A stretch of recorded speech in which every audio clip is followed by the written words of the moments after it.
Hello，各位观众朋友，大家好，我是 Polly，欢迎大家一起收看，跟着 Polly 使用双肘出神入化。我们今天要说明的主题就跟双肘非常的相关。那今天我们会分成这4个亮点来跟大家说明。那过去可能大家没有使用过双肘，或不知道双肘是什么，那什么时候可以用呢？那以及怎么用才可以让你的双肘在解读上面是更加的清楚，而不是让看的人更加的模糊。那好的双手设计应该怎么做？这都是我们今天要跟大家说明的主题哦。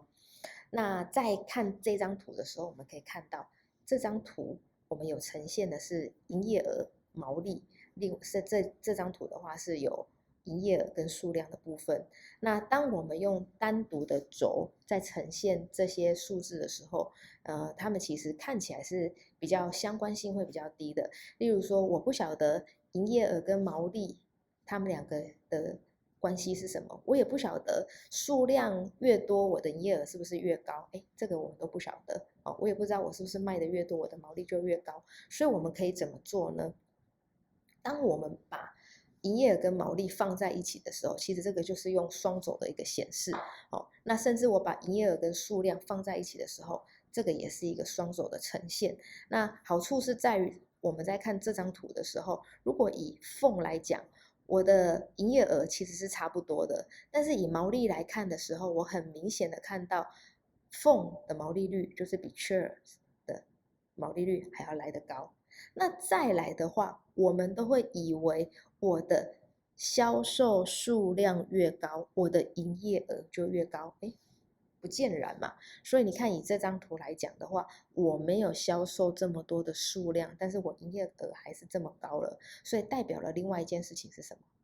这个是一个高单价的产品，这有可能是一个低单价的产品。好，这些都是我们在做双轴上面的一些在数据解读上面的一个方便性。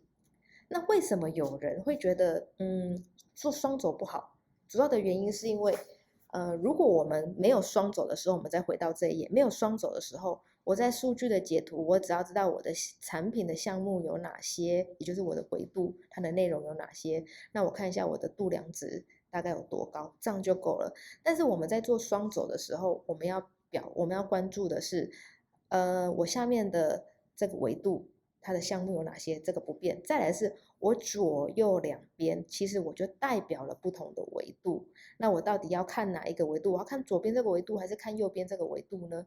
对不对？到底是从0K 到350K，还是从0K 到6K？哎，这个对，如果不是很懂双轴运用的人，他就会觉得很 confused。所以我们应该要怎么样设计，让看的人比较清楚呢？那我们先来看一下过去没有双轴的时候，每一个人都是独立的，就像我们前面刚刚讲的哦，它可能是每一个轴都是代表不同意。我这个 bar 这么长，但是它并不会比我现在的这个数字还要来得大，所以在这个如果说你相对来看，哎，这个数据是在他们这一排相对来的高，但是以绝对来讲，哎，它没有比它来的高哦。好，这个就是我想要在一个视图上面，如果让大家去知道它不管是绝对的位置或者是相对的位置，我们会可能用双轴的表示会是更好的。那我怎么样去做到好的双轴视图的设计呢？要怎么做呢？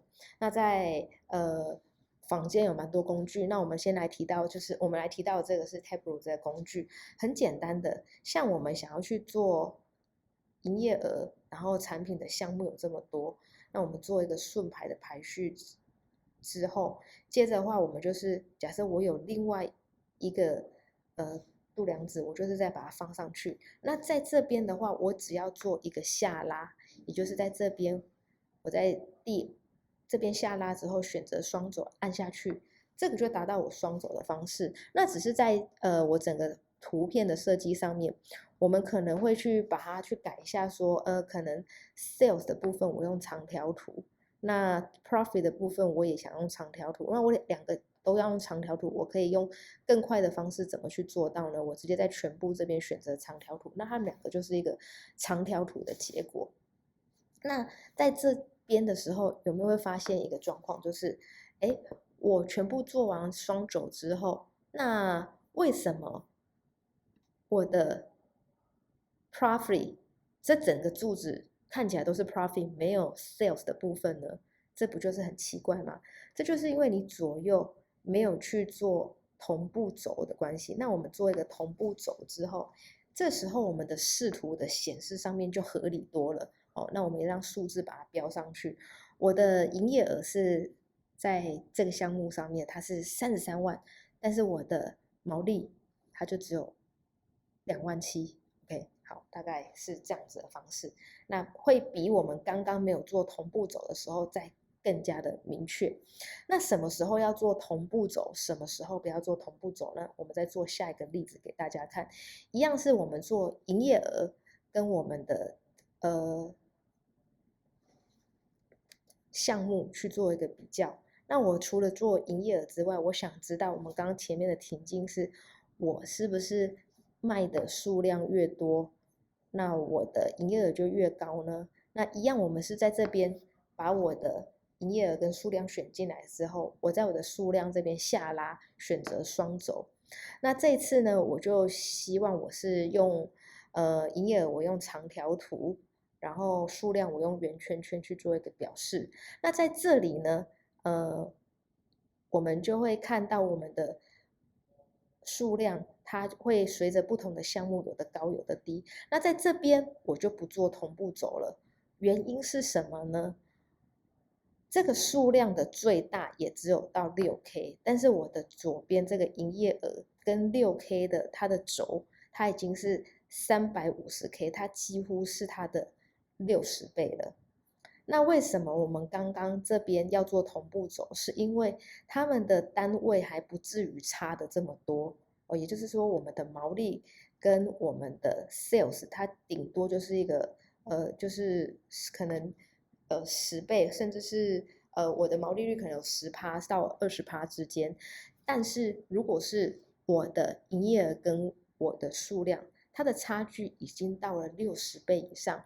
如果我这边做了同步轴会怎么样呢？我们做做看，按下去。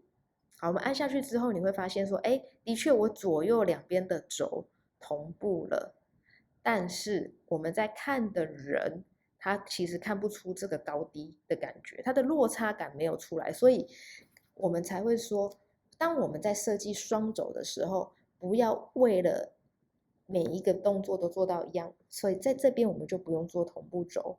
OK， 好。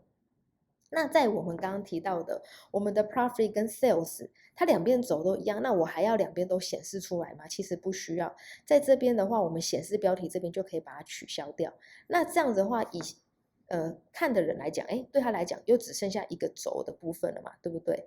那我们在这边编辑轴的时候，我们可以来告诉看的人所以这也是营业额或者是 profit 的部分。它其实它在显示上面，它的轴都是看同样的一个。OK， 好，那今天的这些小技巧就是要让大家知道，用对好的双轴可以让看的人一目了然。那如果我们刚刚提到的不需要同步走的时候，就不要去做这些事情你硬是要去把两个度量值的倍数差很多去做个同步，你其实就看不出它的高低落差了。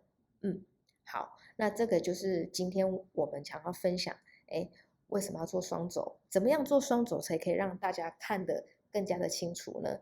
那喜欢这集的影片的话，也欢迎分享给你的好朋友们，因为我相信在做这个视图的人，一定常常会有这样子的问题。那当然，在双轴的显示上面，不是只有长条图或者是长条图加圆圈圈这么简单，你也可以加上折线图。但端看你现在要表达的内容是什么。但是就像我们前一集讲的，不要为了视觉化而视觉化。那好好的去使用这个功能的话，你做出来的图才会更加的有意义哦。好，我们今天的分享就到这边，谢谢大家的收看，拜拜。